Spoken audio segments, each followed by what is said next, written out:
When you dare to share, you break the silence. When you dare to share, you speak your truth. When you dare to share, you use the full strength of your voice. When you dare to share, it brings opportunity to own your story. So tell it, be heard, and at the same time, your sharing is someone else's learning, inspiration, motivation, empowerment, and hope. There's always an element to each of our stories that remains a secret. For some, we feel it's a dirty little secret. Dare to share your untold story exposes these secrets in a welcoming and positive way. I encourage each of you out there to dare yourself to share what is yours to tell. When we dare, it is the courage to do something really important. Let this be a vow to each and every single one of us that we take risk, we brave, confront, and face what is, while inspiring and empowering all communities. So let's break that silence and tap into mental beauty. This is Selena Jadavji, your podcast host, a practicing clinical social worker, and your mental wellness connoisseur. Welcome to the Dare to Share Your Untold Story podcast, episode number 32, A Marriage and Divorce Both Behind Closed Doors. To all my fellow listeners, before we get started, I'm just dropping in a note to give you a heads up that this podcast might be emotionally triggering for you. We do invite guests onto the show who share openly about extremely difficult life moments with exposure and impact of what the struggles have been like. The intensity of each episode could have a variable impact on your emotional and mental well-being based on your own personal story. If at any point the topic becomes uncomfortable or upsetting to you in any way, please do not pressure yourself to listen. Instead, be kind to yourself, do some self-care, and perhaps give another episode a try.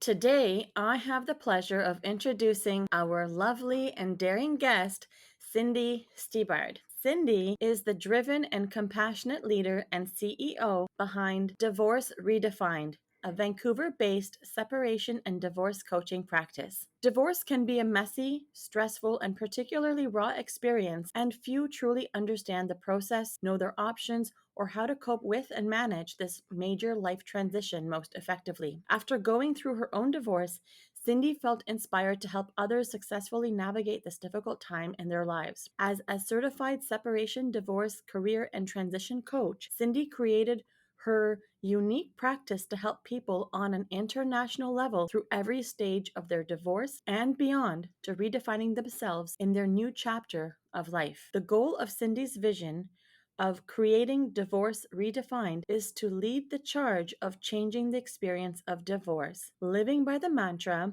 when we know better, we do better, she is on a mission to eradicate the stigma around divorce by redefining the entire experience. Hi, Cindy. Welcome to the Dare to Share Your Untold Story podcast. Hi, Selena. Thank you so much for having me. It's a pleasure to be here.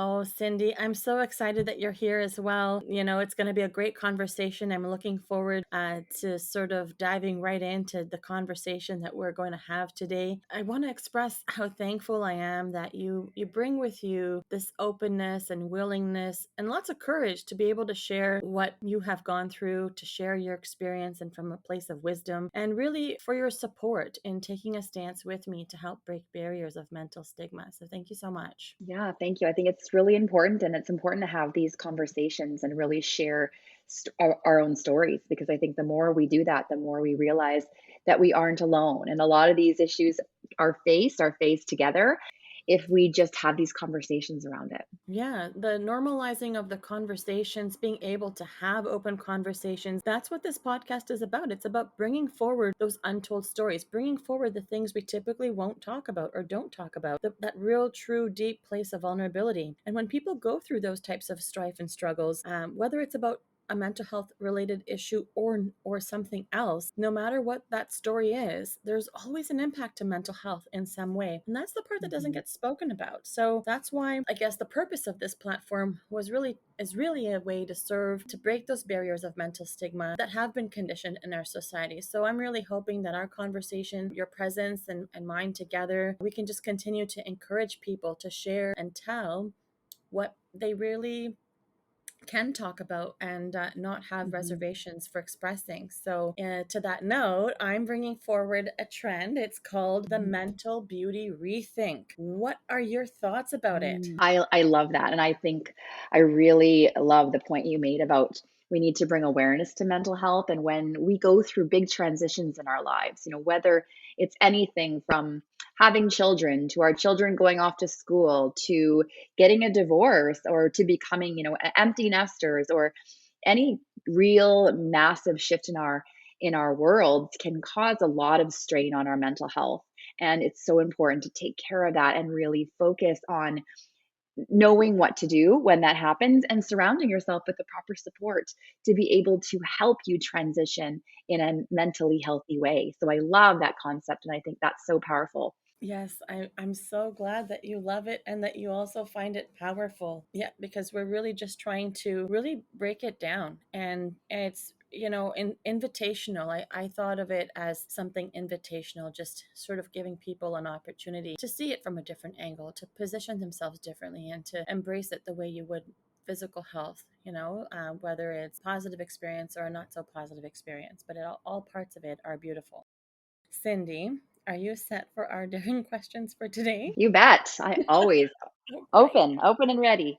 Oh my goodness. Well, then I can't wait to start. So then, Cindy, give us the newspaper headline of how you would title your untold story. What would it say? I think the newspaper headline I would say would be redefining herself through divorce. So I named my practice called Divorce Redefined because I really, being through the process myself, having gone through divorce and realizing that it is almost a long process. It's in some ways it's not over because my ex-husband and I have children together, but it was really an opportunity to rise above what was such a massive traumatic event in my life, and it really provided opportunity to redefine who I was through this process, really redefine my life values, redefine myself as a mother and as a person in this life with purpose.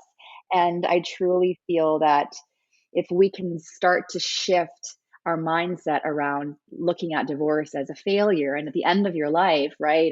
And almost like this event that stops life from moving forward, instead looking at as how is this, what is this trying to teach us, how can we learn and grow from this because this is happening for a reason, and what can we take to redefine ourselves from this experience.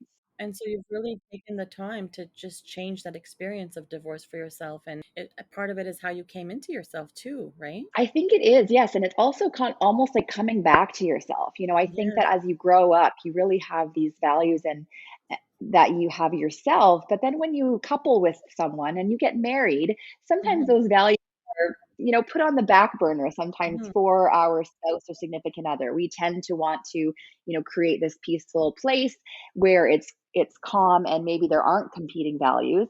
But Mhm. instead of really bringing those values to the table, sometimes we ignore them. Well, you know what? I'm now I'm even that much more eager and I think warmed up to hearing more about what your untold story is all about. Tell me, what are the untold parts of your story? Tell us what is part of that story, who's involved, what was involved, when it was, where it was.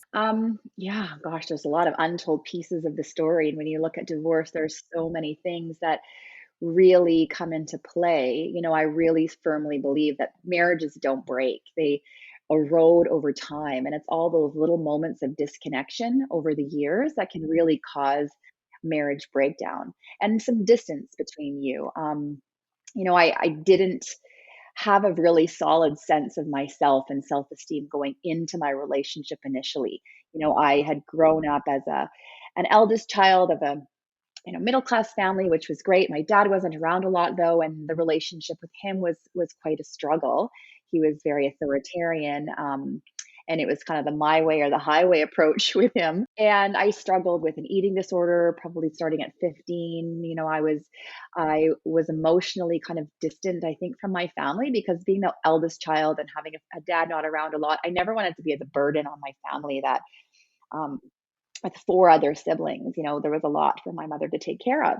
So I left home right at 18. A lot of the reasons was because of the relationship between my parents was very toxic, and I had told them at a young age that if they didn't get divorced, then I was leaving at 18. And so they decided that they weren't getting divorced then, and so I left. And it was about 3 years later or so then they finally did. But during that time, it really sent me on this path of trying to be on my own. And I felt that my connections with, my father was not great. So I think because of my attachment style, it was a bit of this anxious, avoidant attachment. It really was difficult for me to create healthy relationships with other men. So when I met my ex-husband, it almost replaced that father figure. He was very similar to my dad in that way. And I didn't see it at the time. I only really discovered this after, like, doing therapy after my divorce, realizing, "Oh, that attachment style was what I was I was used to." So that's what I was looking for almost. It was comfortable, that anxious avoidance. And so growing through this new relationship, it was really always like he was the leader. I followed what he wanted to do. He was sort of like in charge, and my needs and my wants were secondary. And thinking that I had to keep that quiet and just follow along, I thought in my head that's what, a good girlfriend does, right? You just sort of let your boyfriend or husband lead the way. And as it progressed that way, I think my self-esteem never grew, but I struggled with feeling heard and feeling seen for who I was in that way. Mm, and we didn't communicate very well because of it, because I don't think I was really able to communicate my needs very clearly, and felt that they were always met with a wall of resistance and defensiveness when I did anyway. So you tend to then just to avoid those difficult conversations, right? And they really go undiscovered or unevaluated almost between a couple, when you would just ignore things that you should probably talk about, but neither of you have the skills to talk about them. So over the years and over my marriage, I felt that I felt secondary, in this relationship. And my eating disorder was something that I kept really quiet behind closed doors. It was still there, and it would pop up during times when I felt stressed, came up again when I had kids, because your body changes so much, and your mental health changes so much when everything's a little bit out of balance and you're trying to do everything on your own. And I really invested in my role as a mother. I had left my job as I was a teacher. It was a family decision for us to leave my career so that I could be a home mom. And at the time, I was nothing would make me happier than that. But I think as women, when we tend to sacrifice all of what we feel brings us purpose to raise our children. I'm not saying that that is not an incredibly purposeful and important job, but when we just invest entirely as that role as a mother and a wife, pieces of us get left behind. And my independence, became less and less as my dependence on him became more and more. Now I was no longer earning any financial, or like being able to financially contribute to the family. I didn't really have much of a career to speak about, so those conversations really didn't exist. It was all revolved around the kids and just providing for the home. Over time, that can be really a lonely experience, I think, for a lot of women, a lot of mothers. We're doing the best we can, but there's so much on our plate, and there's so much that we strive for and we desire. And I struggled with that over time. I loved it. And then once my kids were getting older, I felt like I was coming out of my cave. They were going to preschool, and I wanted to kind of come back into myself as a person. And during that time, I had discovered that my husband had an affair. In fact, he had had a couple, but I had just discovered one at the time. And I was completely shell shocked, as any woman would be. But I think a lot of women too, because so much was on the line for me then. Wasn't working. I was being fully supported. I had two small kids. So can I ask, like, when you found out about the affairs of the infidelity, like, how long was it into the marriage when you found that out? The first one was we was before we had actually gotten married, and then the second one was, I think my kids were young, like, I wanna say, like, 5 and 3, and I was so enmeshed in that, Mhm. bringing up little kids role, that I Mhm. didn't want to deal with it. I didn't want to deal with what that meant. And I just felt also, I mean, maybe this was me, but I think as women, you think, okay, I'm going to be that great wife. I'm going to be that wife that every man wants, and I'm just going to let this go, and we're going to get over it, and I'm just going to, Mhm. persevere and plow Right. through like nothing affects me, right? I've got my Right. armor on. Looking back, that was the biggest mistake that I could have done, is not deal with it appropriately at the time. Like, I think Mhm. we could have grown so much if we actually invested in what that meant, why it happened, how it could better us. But without dealing with your issues, you tend to then start to become this closed door. Walls go up, you don't investigate, and trust starts to diminish. So over time, my trust for him slowly deteriorated, as well as, resentment builds up and disrespect, because soon it was I would be asking for all of those things, like date nights and let's spend time together, because clearly, if you step out of our marriage, clearly we need that. We must need some time for connection. And it was always met with a wall of resistance from him. Like, I didn't have enough time, or, I was too difficult to plan for, or, we've got small kids. And so how do we do that? It was always an excuse. Having looked it back at that now, it was because maybe, there wasn't that investment in the marriage, and there wasn't that wanting to grow and change and address these issues, perhaps. I had asked for marriage counseling several times, even as Christmas gifts and birthday gifts. What do you want for Christmas? What do you want for birthday? I'm like, I want that marriage counseling, right? But I was never given my gift.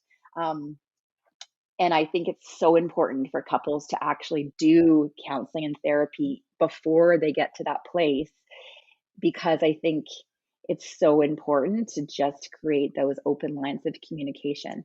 And it was a real strain on me as I approached my 40s, because I thought, like, really, like, is this as good as it gets? Am I just this mom and this wife, and I'm never going to have that love or that ideal relationship that I want? And I would speak about this to my ex-husband, and he would always tell me that, I'm such an idealist, and what I'm looking for doesn't exist. I mean, we have a great marriage and you have a great life, and I'm able to provide for you. You don't have to work. You should be grateful for all of this, right? So of course you feel like, oh yeah, I know I'm grateful. I know I should be grateful. I am grateful. So I guess I have no right to say I'm unhappy. So I wanted to ask, like you mentioned a lot about like how, there were all these disconnected moments and, the relationship had its wounds. But did you notice anything about his personality in terms of investment in the relationship? Like I know that, you would ask for Christmas gifts or birthday gifts, like what do you want? Mm. Yes, I want marriage counseling. Did you notice any subtleties in his behavior or any sort of like any tendencies that would lead you to believe that there was something in his personality that was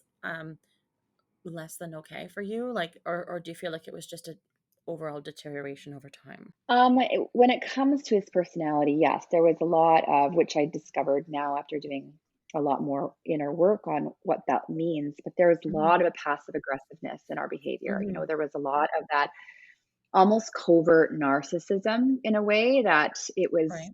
which I didn't even know existed at the time. I didn't even know what narcissist meant, I don't think. When you say covert narcissism, you mean like the gaslighting, the subtleties, the unseen Mhm. oppression, that type of thing? Yes, and when it's covert, there's a couple of different, like, subcategories of narcissism, and this is one where it goes really well undetected from everyone on the outside, including yourself as a spouse, because it's not that grandiose, "I'm so amazing," and there's a lot of that, like, outward, manipulation and, obvious verbal abuse, right? Not the games being played, but there's just that underlying, like, that sense of guilt, that defensiveness, that gaslighting, that mental manipulation, but really in a passive aggressive way that makes you feel like, "Am I imagining this?" Yeah. Do you have an Um, example of what one of those manipulations would have been like for Well, you? I think similarly, I would say examples of, like, the gaslighting behavior, where you'd bring something up in terms of what you're questioning or what you're concerned about, but it would be turned around on you, like, "Why are you concerned about that? Really, it's not a big deal. You need to stop worrying about that. You're making yourself crazy. Maybe you should go see a therapist." That type of Hmm. thing. And being Right. like, "I Okay. know that you're struggling with this. I know you've had a hard upbringing. Maybe it's, you need to go get yourself some help." But really, it Hmm. wasn't for me about any of that at the time. It was the fact that we weren't connecting. I think those types of things, and even coming down to, when we had small kids, I felt overwhelmed because he wouldn't come home from work early enough to help me while with the kids at bath time, at dinner time. And next thing you know, I was putting them to bed and he'd be walking through the door. And it was hard on me. My kids were 18 months old. And so instead of like rising to the occasion and be like, okay, I'll come home and help, well, I'll just hire you some help then. Right. It was almost like, you're such a helpless woman. I'll hire you help. Yeah, he's He's so kind. very He's like attentive to your needs, easygoing. right? Like, Yeah, there's not like there's no abuse in that way, but there would be a lot of that almost kind of oppressiveness, right? There's this little bit of control where I'd bring something up, like maybe something, let's say, really bothered me emotionally. Let's even use this COVID, for example. And I would question, let's say, questioning the vaccine. Is it safe? And what are we finding? And I'm a questioner. I really like to investigate things. Like, I'm no way am I one side or the other, but I really like to well, let's talk about this. And my talking about issues would trigger in him that I'm crazy. He would say, "You're crazy," or, what kind of conspiracy theories are you listening to? you know, it's ridiculous, you need to be a better mother in this, blah, blah, blah. But it would sort of be like, oh, I'm just trying to be curious. Like, I'm just wanting to have conversations here. Like, this is not a reflection of the fact that I'm one way or the other. And so those types of things would be shut down. It was either his way or we're not doing it at all. Ways to really avoid questions. When you're asking your partner tough questions and they literally dismiss them entirely, like ignore them like they were never even said. A lot of that type of thing. Um, and it's really hard to see that from the outside. So most people, by the time I got down the line to getting a divorce myself, most people had no idea what was really going on. would you say there was a lot of surprise from the outside? A lot, yes, definitely socially, because I also didn't talk about my struggles. I feel like Right. it was personal, no one really Them understood, and behind I would closed just doors. be. Yeah. Yes, and I would look like this ungrateful, woman complaining about her perfect life. I Right. think a Yeah. lot of women feel that way. Like, how dare I Mhm. say anything that I'm unhappy when what could I Mhm. possibly be unhappy about? So what would you say was this the what would you say is the straw that broke the camel's back then? For me, I think it was the overtime disconnection and the Mhm. real need for being seen and heard and appreciated.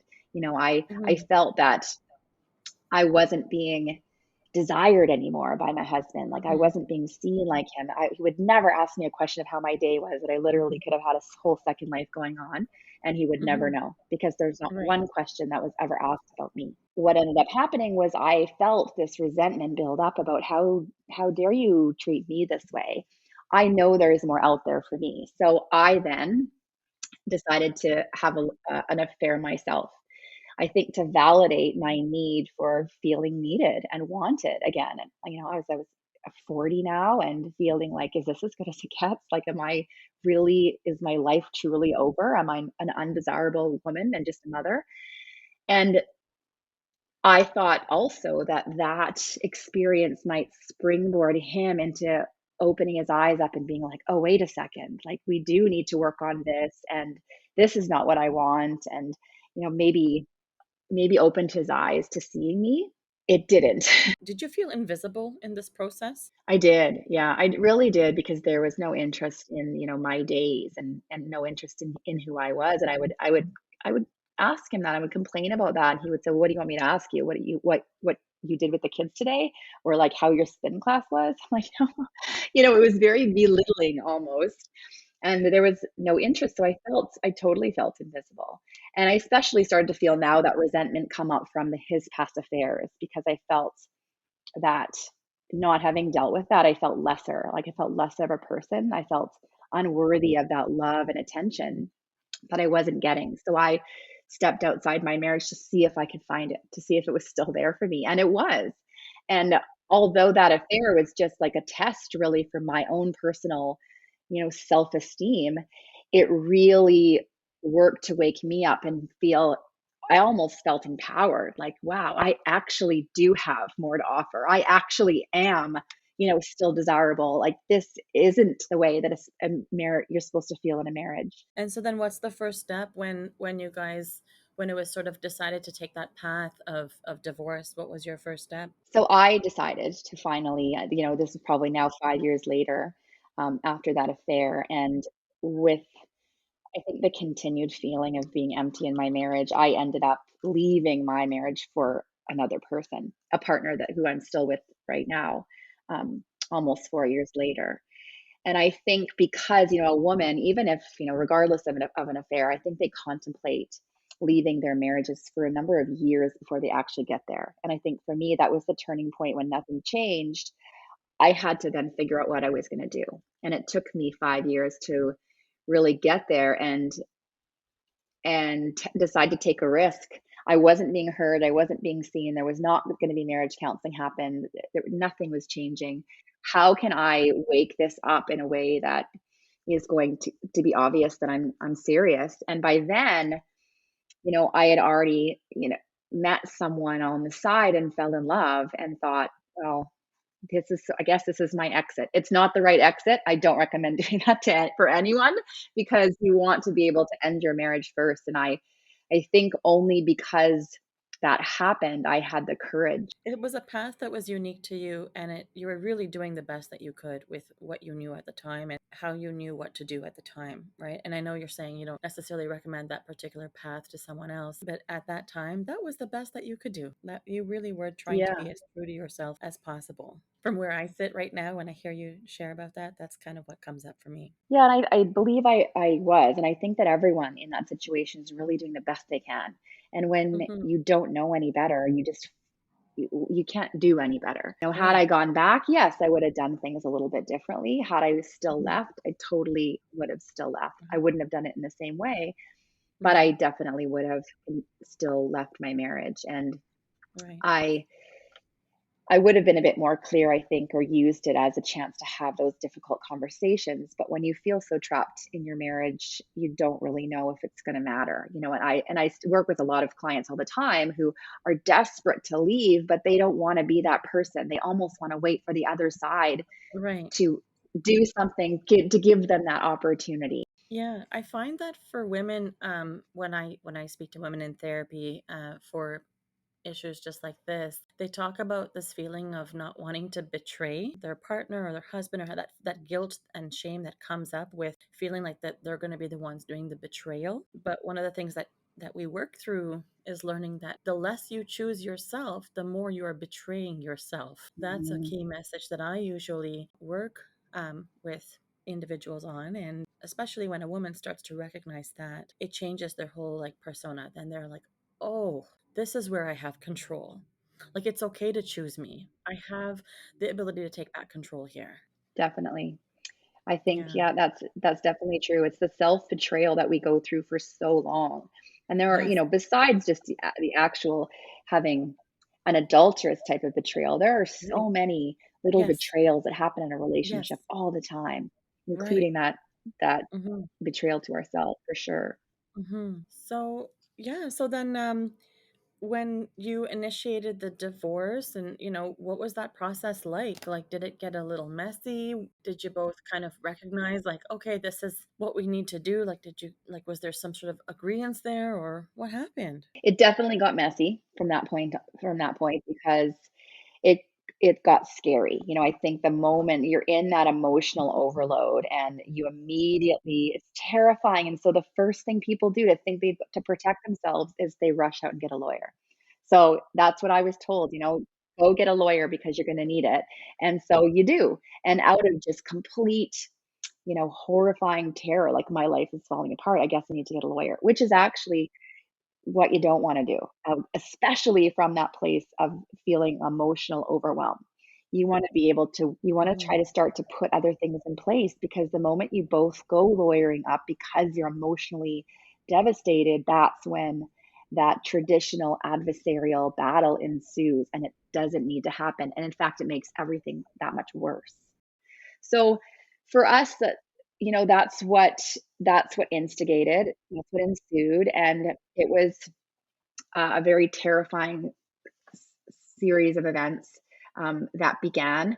We did, however, jump straight into counseling, like as a family, to deal with separation counseling as well as dealing with the kids. And so that I think was a positive part of what of the way that we were handling it, because we both needed to feel seen and heard. This was almost an awakening moment for him. He wanted the marriage to work now all of a sudden. It was now important for him to fix it. For me, I think I grieved it already. It'd been 5 years of this built up of resentment and feeling trapped and falling out of love, that I wasn't prepared to now work on it. I had I think I had gotten to that place where there was just too much that couldn't be brought back for me. Right. Yeah. It was too So, much damage, too much had happened. It was going to be hard for you to restore that. yeah, and knowing how resistant he was to change for so long, and knowing his Hmm. personality the way that it was, I Right. really didn't believe Could you he trust it, he or was that gonna. was the whole issue, is that you couldn't trust that it was actually going to happen if you did try a bit more? I think that was it too, yeah, and I didn't believe that he had it in him to make the changes that I needed.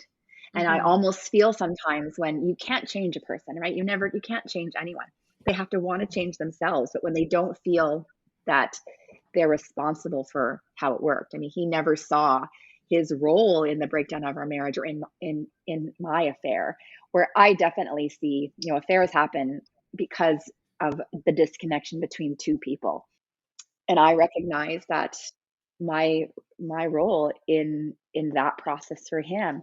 But then when you're dealing with the other side and having, your spouse believe that there's nothing that he could have done differently in the marriage, and my affairs were definitely not his fault, not that they're anyone's fault, um, but how he contributed, that's when I thought, no, if there's zero accountability here, and that I'm the blame, shame, have to wear the scarlet letter for the rest of my life, I don't know. I don't believe that we're going to ever be able to get past it.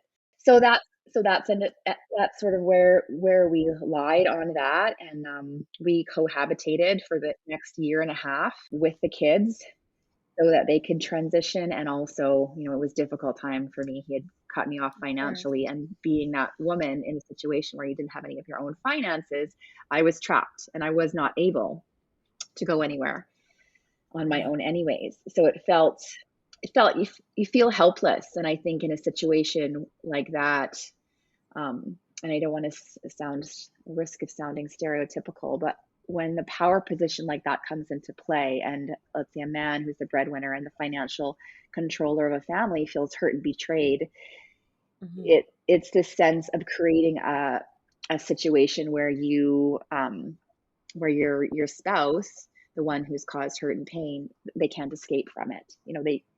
They have to rely on you. You now can control, um, Hmm. putting them through this hardship for what they've caused Hmm. you for the next Yeah, while. like a payback, And like a subtle payback. yeah, Hmm. yeah, like, Hmm. I'm going to make this as hard as possible for you to leave this marriage, Right. right?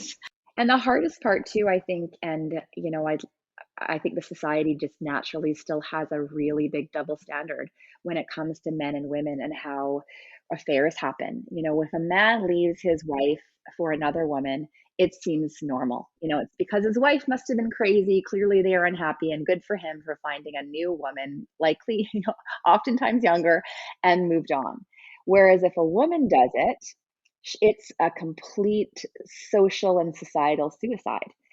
I had to the battles that you face as a woman doing that, you're looked at as, you know, um, the town slut, or a whore, or you're a terrible mother. How could you do this? Or the crazy person. All the stigmas and assumptions and all of that's how the gossip starts, right? And Yeah, and your world starts crumbling, and you realize that all of the social connections you thought you had, or the friends that you thought you had, are no longer your friends, because as a woman now you're threatening. As a single woman who's left her marriage for another man, now you're a big threat. And you're bringing up a lot of issues for other women who may be stuck in the same situation but do not want to face it because they're too afraid. Cindy, when people come to see me for therapy, individuals are typically in one of three places. Some people are getting started with where they're at in their journey of that particular part of their story, and they don't even know how to begin or what's the first step. Some people are in the middle, they're just right in the thick of a major life issue, and need support to kind of go through that process. And some people are looking back, gaining closure, or looking to reflect and get some introspection so that they can move forward in their life. What part of the journey would you say that you're in? Would you say that you're, I don't make any assumptions or judgments, that's why I ask. Would you say that you're, getting started, in the middle, or looking back? I think I'm a combination of both the middle and looking back because, we're still only, just coming up 4 years in this Mhm. situation and still raising kids together and still dealing with that. You're still kind of in it, Mhm. right? There's still arguments that are to be had, discussions, disagreements. There's still the ways that your parent now are differently. Um, Mhm. and so it's hard to actually get out of it, I think. I'm at managing my Mhm. conversations though and my emotions way better than it did at the beginning, of course. But Sure. our relationship now is very, very business, Mhm. and it's Mhm. completely shifted. So in that way, I'm still in it, and mental health wise, I think I'm Mhm. always going to be in it. I think this is always a journey of how can I learn from every single little experience that I'm going through so that I can help others. And then I'm looking back on it because I'm looking back on the way that our process unfolded and knowing that there can be such a different way. But because there was no support for either of us to help us through making those better choices, that's how I'm learning from that experience and have done my training to be able to be that support person that people need when they're in that time of complete emotional overwhelm and need, so that the trajectory of your divorce can really be changed and supported in a much better and a much healthier way. And so, you just mentioned about, like, in terms of mental health, mental health wise, you might always be in it. And that's part of your way of reflecting and staying connected with yourself and knowing how to be better so that you can also support others in a better and more helpful way. I'm curious about how your untold story has affected your own mental health in terms of the pre divorce, like how you were affected, and maybe even going through the divorce. Like, was there any specific things that came up for you in terms of how your mental health was impacted? Yes, I think pre-divorce was when I was definitely at my lowest. When I felt I was empty and alone, and when my eating disorder was in the closet, being held uh, a secret from the world and as my own little secret coping mechanism.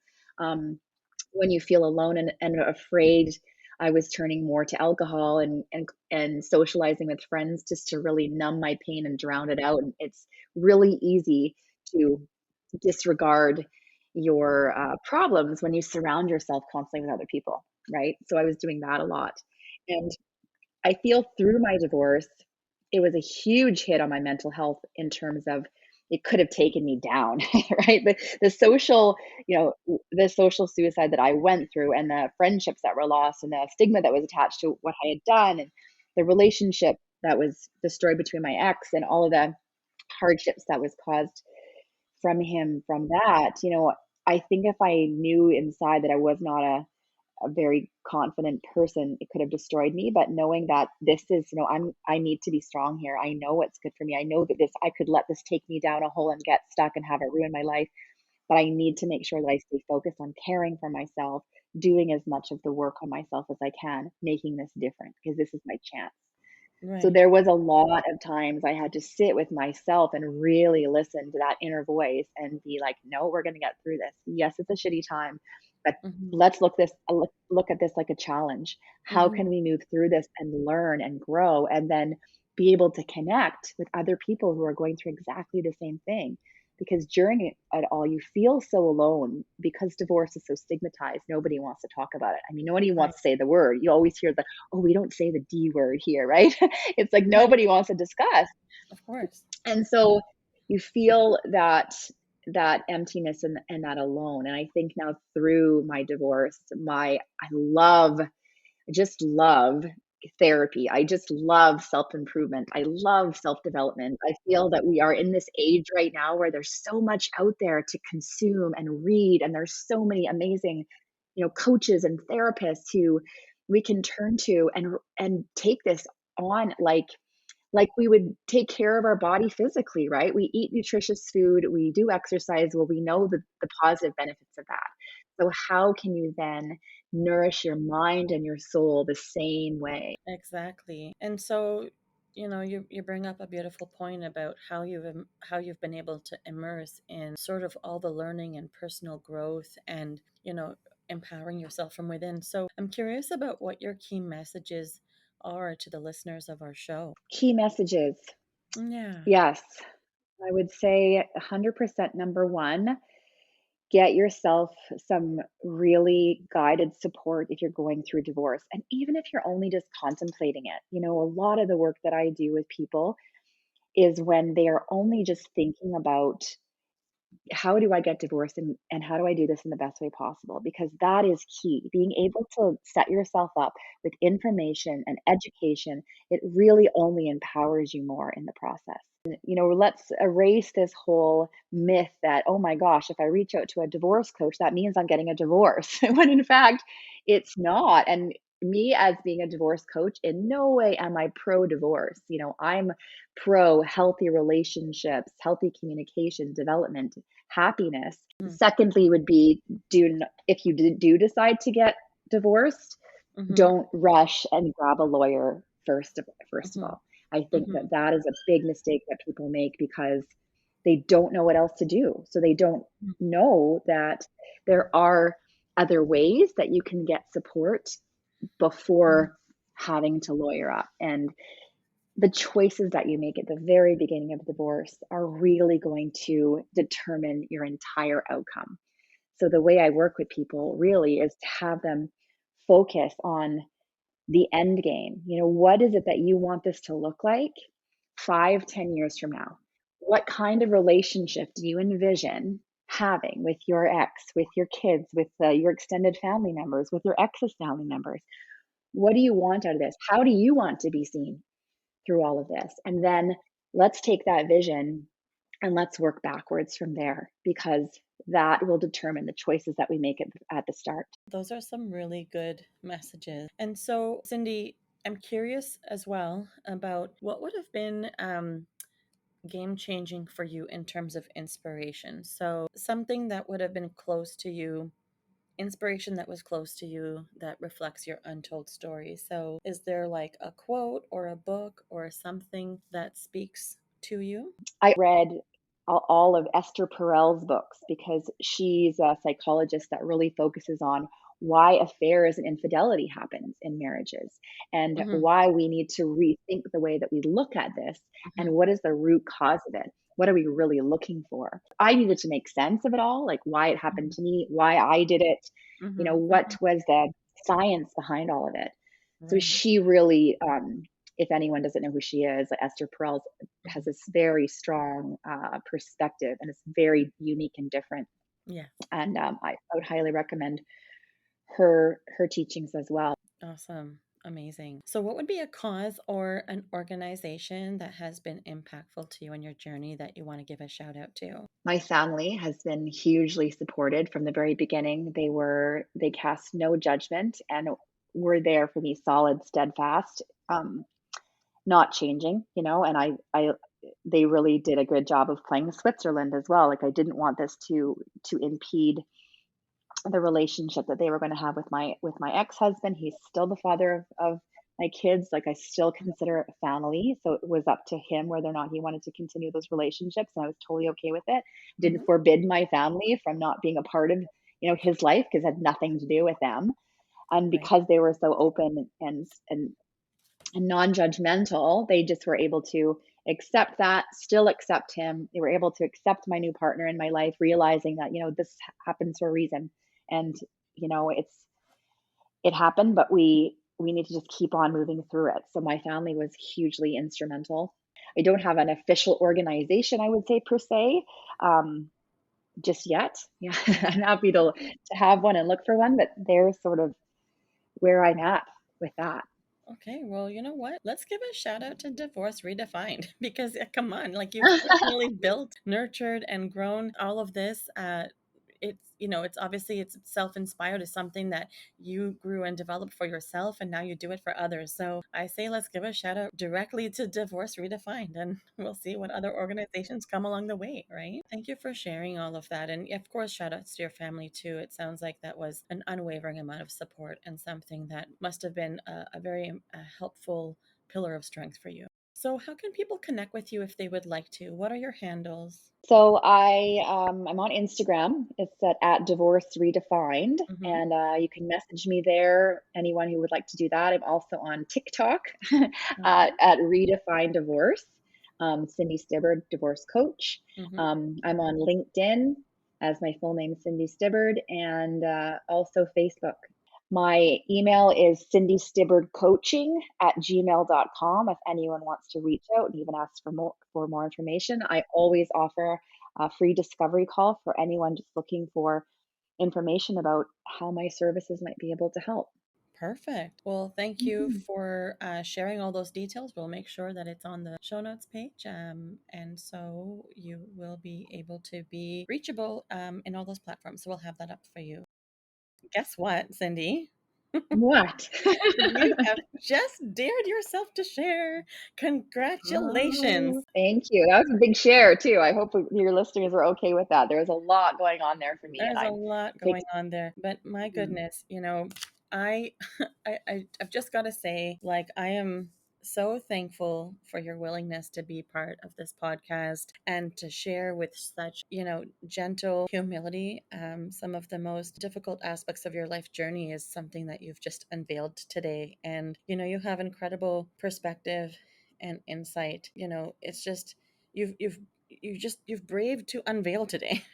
And so it's been such a deep and daring and raw conversation that we just had and we just unpacked, and you showing up with so much vulnerability and authenticity, that was quite the dare on you. So you Thank really you. have redefined what you have endured, and this story has so much to give the listeners, and it's just admirable to have been part of uncovering your untold story. So I cannot thank you enough.